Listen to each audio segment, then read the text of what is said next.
A man stood upon a railroad bridge in northern Alabama, looking down into the swift water 20 feet below. The man's hands were behind his back, the wrists bound with a cord. A rope closely encircled his neck. It was attached to a stout cross-timber above his head, and the slack fell to the level of his knees.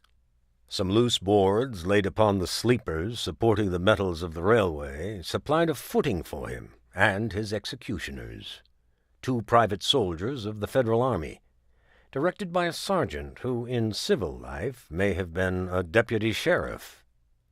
At a short remove upon the same temporary platform was an officer in the uniform of his rank. He was a captain. A sentinel at each end of the bridge stood with his rifle in the position known as support, that is to say, vertical in front of the left shoulder, the hammer resting on the forearm thrown straight across the chest, a formal and unnatural position, enforcing an erect carriage of the body. It did not appear to be the duty of these 2 men to know what was occurring at the center of the bridge. They merely blockaded the 2 ends of the foot-planking that traversed it. Beyond one of the sentinels, nobody was in sight.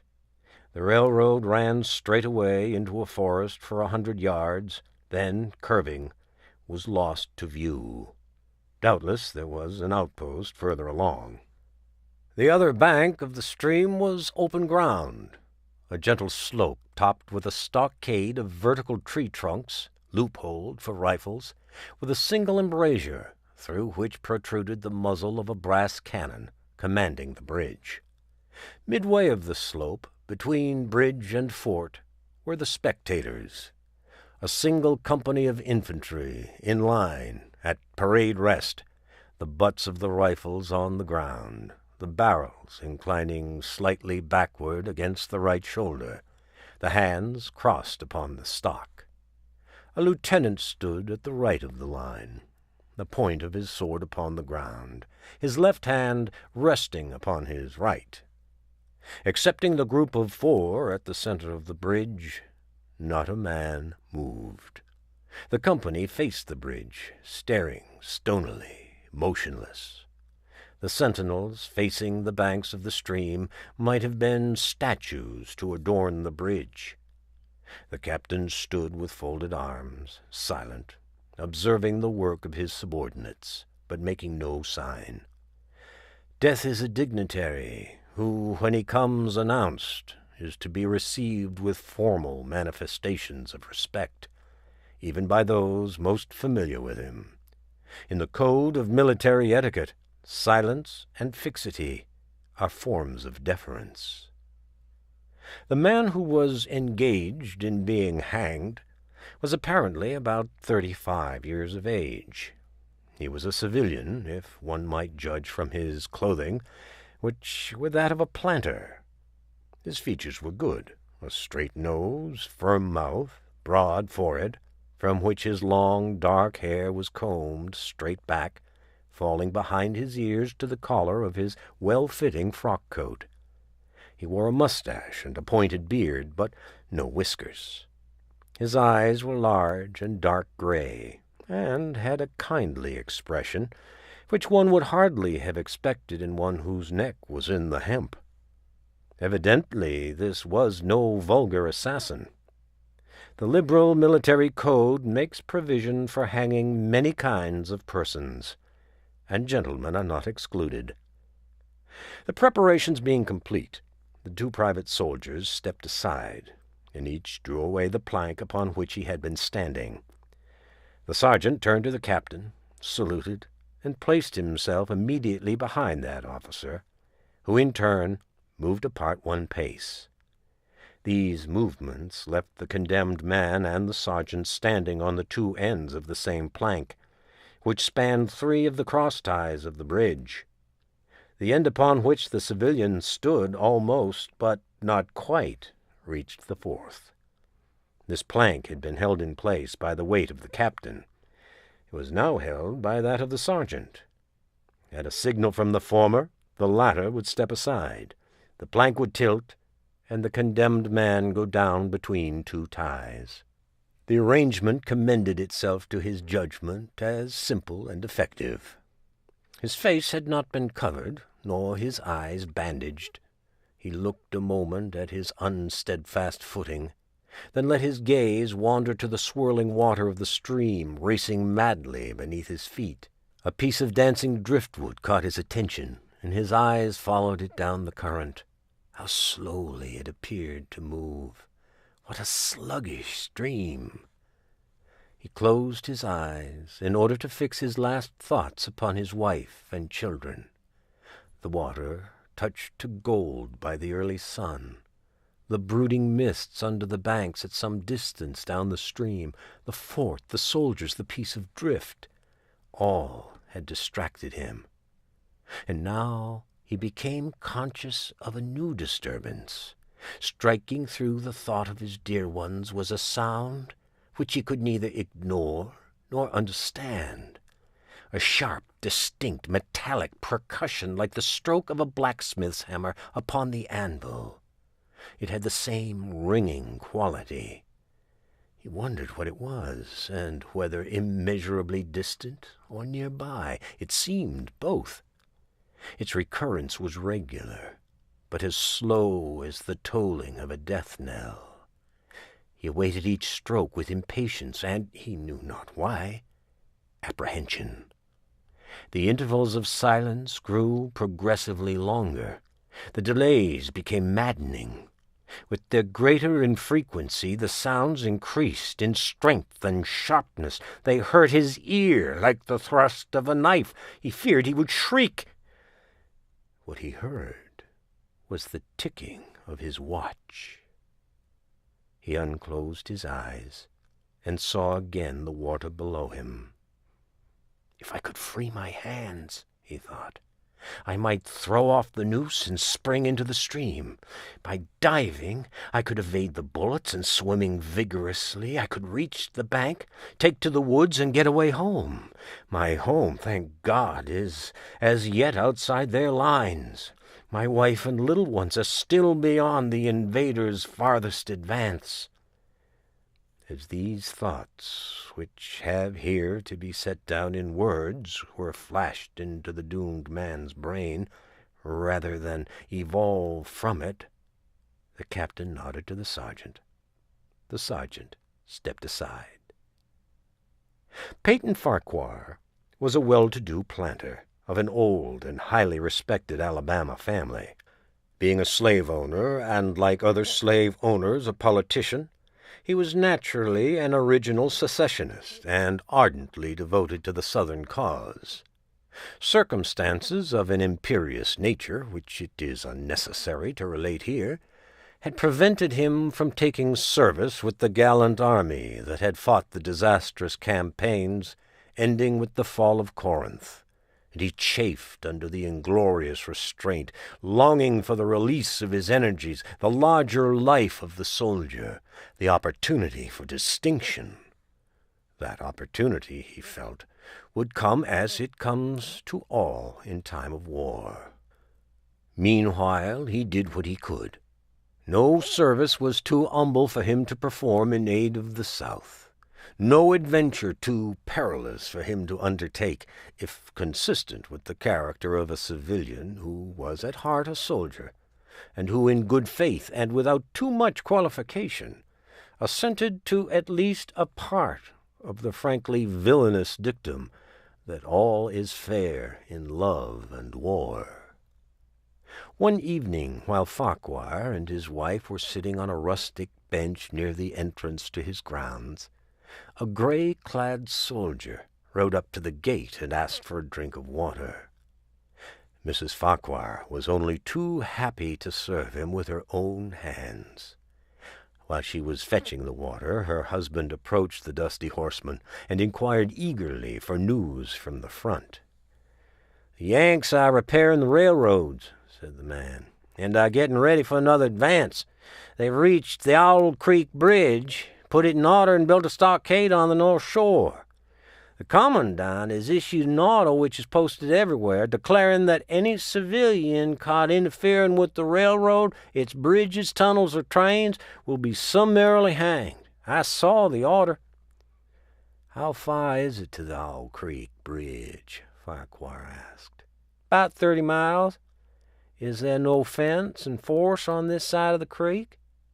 "Only a picket post half a mile out on the railroad, and, let's see, I guess there's a single sentinel at the end of that bridge." Suppose a man, a civilian and student of hanging, should elude the picket post and perhaps get the better of the sentinel," said Farquhar, smiling. "What could he accomplish?" The soldier reflected. "I was there a month ago," he replied. "I observed that the flood of last winter had lodged a great quantity of driftwood against the wooden pier at this end of the bridge. It's now dry, and by golly, that burned like tow." The lady had now brought the water, which the soldier drank. He thanked her ceremoniously, bowed to her husband, and rode away. An hour later, after nightfall, he repassed the plantation, going northward in the direction from which he had come. He was a Federal scout. As Peyton Farquhar fell straight downward through the bridge, he lost consciousness and was as one already dead. From this state he was awakened ages later, it seemed to him, by the pain of a sharp pressure upon his throat, followed by a sense of suffocation. Keen, poignant agony seemed to shoot from his neck downward through every fiber of his body and limbs. These pains appeared to flash along well-defined lines of ramification and to beat with an inconceivably rapid periodicity. They seemed like streams of pulsating fire, heating him to an intolerable temperature. As to his head, he was conscious of nothing but a feeling of fullness, of congestion. These sensations were unaccompanied by thought. The intellectual part of his nature was already effaced. He had power only to feel, and feeling was torment. He was conscious of motion. Encompassed in a luminous cloud of which he was now merely the fiery heart, without material substance, he swung through unthinkable arcs of oscillation, like a vast pendulum. Then, all at once, with terrible suddenness, the light about him shot upwards with the noise of a loud splash. A frightful roaring was in his ears, and all was cold and dark. The power of thought was restored. He knew that the rope had broken, and he had fallen into the stream. There was no additional strangulation. The noose about his neck was already suffocating him, and kept the water from his lungs. To die of hanging at the bottom of a river! The idea seemed to him ludicrous. He opened his eyes in the darkness, and saw above him a gleam of light, but how distant, how inaccessible!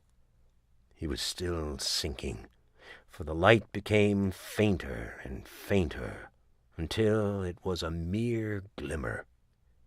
Then it began to grow and brighten, and he knew that he was rising toward the surface. He knew it with reluctance, for he was now very comfortable. To be hanged and drowned, he thought, that is not so bad. But I do not wish to be shot. No, I will not be shot. That is not fair. He was not conscious of an effort, but a sharp pain in his wrist apprised him that he was trying to free his hands. He gave the struggle his attention, as an idler might observe the feat of a juggler, without interest in the outcome. What splendid effort! What magnificent, what superhuman strength! Ah, that was a fine endeavor! Bravo! The cord fell away. His arms parted and floated upward, the hands dimly seen on each side in the growing light. He watched them with a new interest, as first one and then the other pounced upon the noose at his neck. They tore it away and thrust it fiercely aside, its undulations resembling those of a water snake. Put it back! Put it back! He thought. He shouted these words to his hands, for the undoing of the noose had been succeeded by the direst pang that he had yet experienced. His neck ached horribly. His brain was on fire. His heart, which had been fluttering faintly, gave a great leap, trying to force itself out at his mouth. His whole body was racked and wrenched with an insupportable anguish. But his disobedient hands gave no heed to the command. They beat the water vigorously with quick downward strokes, forcing him to the surface. He felt his head emerge. His eyes were blinded by the sunlight. His chest expanded convulsively, and with a supreme and crowning agony his lungs engulfed a great draught of air, which instantly he expelled in a shriek. He was now in full possession of his physical senses. They were, indeed, preternaturally keen and alert. Something in the awful disturbance of his organic system had so exalted and refined them that they made record of things never before perceived. He felt the ripples upon his face, and he heard their separate sounds as they struck. He looked at the forest on the bank of the stream, saw the individual trees, the leaves, and the veining of each leaf, saw the very insects upon them, the locusts, the brilliant-bodied flies, the gray spiders stretching their webs from twig to twig. He noted the prismatic colors in all the dewdrops upon a million blades of grass, the humming of the gnats that danced above the eddies of the stream, the beating of the dragonfly's wings, the strokes of the water spider's legs like oars which had lifted their boat. All these made audible music. A fish slid beneath his eyes, and he heard the rush of its body parting the water. He had come to the surface, facing down the stream.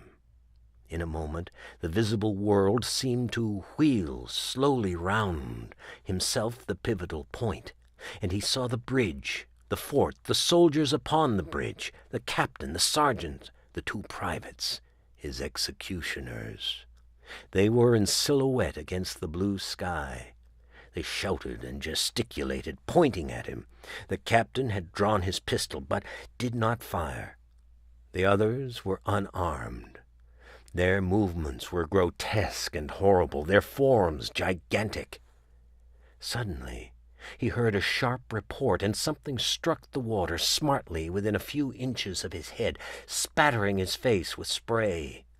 He heard a second report, and saw one of the sentinels with his rifle at his shoulder, a light cloud of blue smoke rising from the muzzle.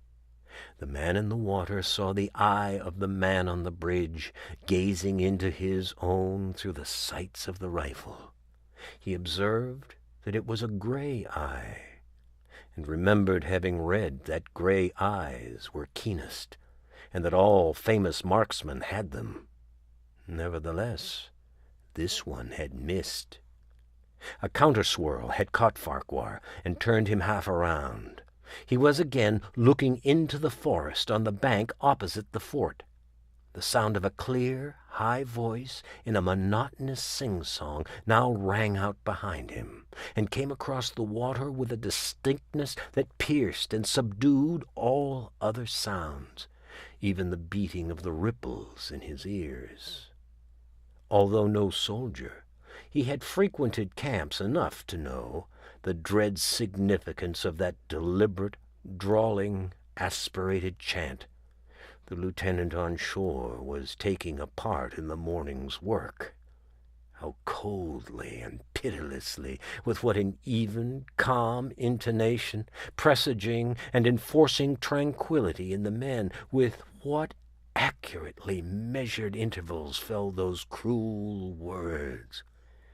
"10 foot, shoulder arms, Ready? Aim! Fire! Farquhar dived as deeply as he could. The water roared in his ears like the voice of Niagara, yet he heard the dulled thunder of the volley, and, rising again toward the surface, met shining bits of metal, singularly flattened, oscillating slowly downward. Some of them touched him on the face and hands, then fell away, continuing their descent. One lodged between his collar and neck. It was uncomfortably warm, and he snatched it out.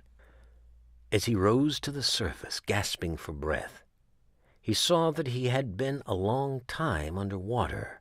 He was perceptibly farther downstream, nearer to safety. The soldiers had almost finished reloading. The metal ramrods flashed all at once in the sunshine as they were drawn from the barrels, turned in the air, and thrust into their sockets. The two sentinels fired again, independently and ineffectually. The hunted man saw all this over his shoulder. He was now swimming vigorously with the current. His brain was as energetic as his arms and his legs. He thought with the rapidity of lightning. That officer, he reasoned, will not make that martinet's error a second time. It is as easy to dodge a volley as a single shot. He has probably given them the command to fire at will. God help me, I cannot dodge them all. An appalling splash within 2 yards of him was followed by a loud, rushing sound, diminuendo, which seemed to travel back through the air to the fort and died in an explosion which stirred the very river to its deeps.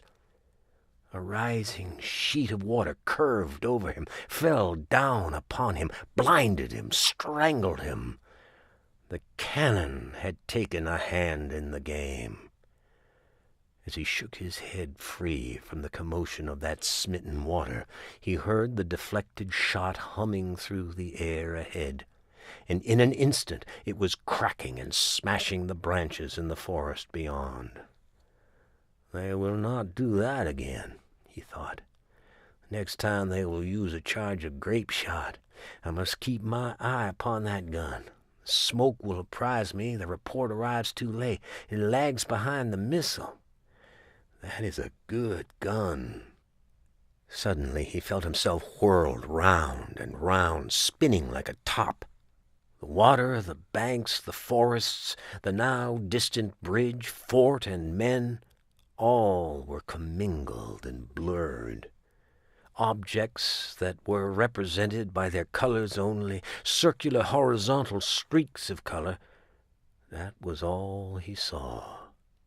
He had been caught in a vortex and was being whirled on with a velocity of advance and gyration that made him giddy and sick. In a few moments he was flung upon the gravel at the foot of the left bank of the stream, the southern bank, and behind a projecting point which concealed him from his enemies. The sudden arrest of his motion, the abrasion of one of his hands on the gravel, restored him, and he wept with delight. He dug his fingers into the sand, threw it over himself in handfuls, and audibly blessed it. It looked like diamonds, rubies, emeralds. He could think of nothing beautiful which it did not resemble. The trees upon the bank were giant garden plants. He noted a definite order in their arrangement, inhaled the fragrance of their blooms.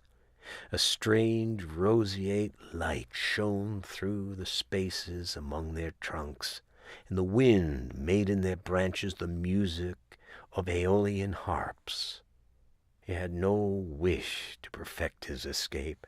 He was content to remain in that enchanting spot until retaken.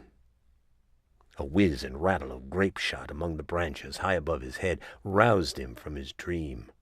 The baffled cannoneer had fired him a random farewell. He sprang to his feet. He rushed up the sloping bank and plunged into the forest. All that day he traveled, laying his course by the rounding sun.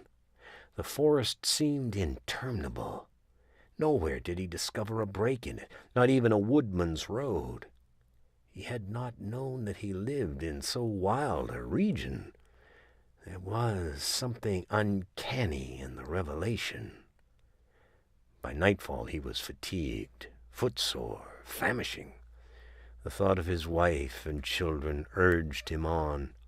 At last he found a road which led him in what he knew to be the right direction. It was as wide and straight as a city street, yet it seemed untraveled. No fields bordered it, no dwellings anywhere. Not so much as the barking of a dog suggested human habitation. The black bodies of the trees formed a straight wall on both sides, terminating on the horizon like a point, like a diagram in a lesson in perspective. Overhead, as he looked up through the rift in the wood, shone great golden stars, looking unfamiliar and grouped in strange constellations. He was sure they were arranged in some order which had a secret and malign significance. The wood on either side was full of singular noises, among which, once, twice, and again, he distinctly heard whispers in an unknown tongue. His neck was in pain, and lifting his hand to it, he found it horribly swollen. He knew that it had a circle of black where the rope had bruised it. His eyes felt congested. He could no longer close them. His tongue was swollen with thirst. He relieved its fever by thrusting it forward from between his teeth into the cold air. How softly the turf had carpeted this untraveled avenue! He could no longer feel the roadway beneath his feet. Doubtless, despite his suffering, he had fallen asleep while walking, for now he sees another scene. Perhaps he has merely recovered from a delirium. He stands at the gate of his own home. All is as he left it, and all bright and beautiful in the morning sunshine. He must have traveled the entire night. As he pushes open the gate and passes up the wide white walk, he sees a flutter of female garments. His wife, looking fresh and cool and sweet, steps down from the veranda to meet him. At the bottom of the steps she stands, waiting, with a smile of ineffable joy, an attitude of matchless grace and dignity. Oh, how beautiful she is! He springs forward with extended arms. As he is about to clasp her, he feels a stunning blow upon the back of the neck. A blinding white light blazes all about him with a sound like the shock of a cannon. Then all is darkness and silence. Peyton Farquhar was dead. His body, with a broken neck, swung gently from side to side beneath the timbers of the Owl Creek Bridge.